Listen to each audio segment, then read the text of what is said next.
Танылган скульптор, ТССРның атказанган сәнгать эшлеклесе, ТССРның халык рәссамы, РСФСРның атказанган рәссамы Васил Мәлик улы Мәликов 1924 елның 19 октябрендә ТССРның Минзәлә кантоны, хәзер Татарстан Республикасының Актаныш районы Иске Кормаш авылында туа.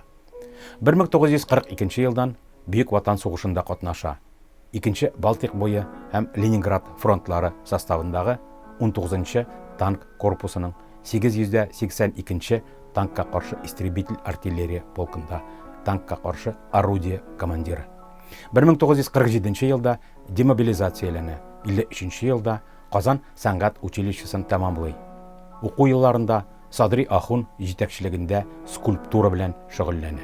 1953-59 елларда Ленинградта Мухина исемендәге югары сәнгать училищесында танылган совет скульптор-монументалисты профессор Роберт Карлович Таурит җитәкчелегендәге монументаль гамәли скульптура бүлегендә укый.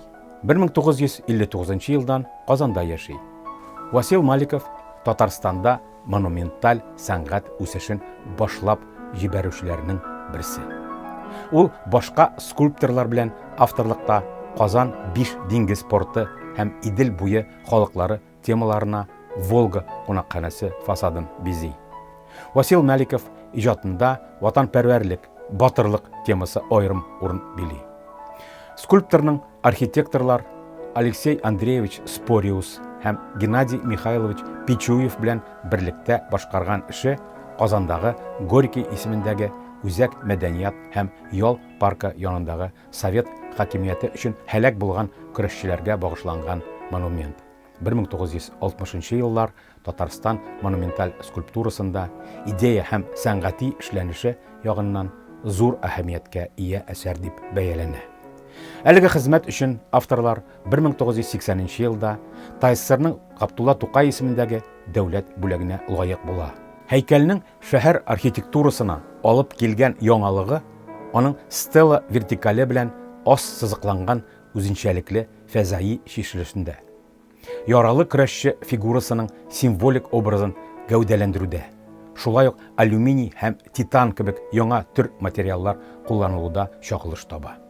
Васил Мәликов 1975 елда Болгар шәһәре үзәгендә куелган революция каһарманнары һәйкәле авторы.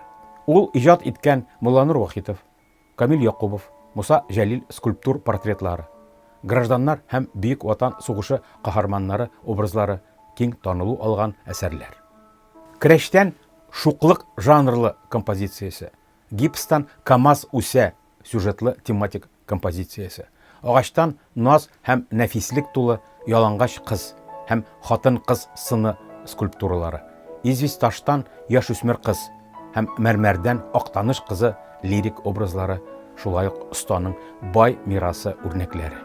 Рәссам 1960 елда Прага шәһәрендә оештырылган СССРның фәнни-техник һәм мәдәни казанышлары күргәзмәсендә күп тапкырлар 60 батырлык елы дип аталган Бөтен Союз, Совет Россиясе, Бөтен Россия, Зур Идел, Төбәк һәм Республика күргәзмәләрендә катнаша.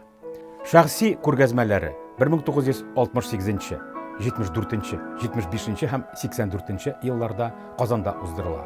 Васил Мәликов 1968 елда булдырылган Муса Җәлил исемендәге Татарстан комсомолы бүләгенең беренче 2 лауреатының берсе. 1986-89 елларда ТССР рәссамнар берлеге рәисе. Кызыл йолдыз 2 һәм 3 дәрәҗә дан орденнары, 1 дәрәҗә Ватан сугышы ордены кавалеры. Әсәрләре Татарстан Республикасы Милли музеенда, Татарстан Республикасы Дәүләт сынлы сәнгать музеенда, Ростов-Дон шәһәре сынлы сәнгать музеенда, Әлмәт, Тверь шәһәрләре картиналар галереясында саклана. Васил Мәлик улы Мәликов 1992 елның 11 октябрендә Казанда вафат була.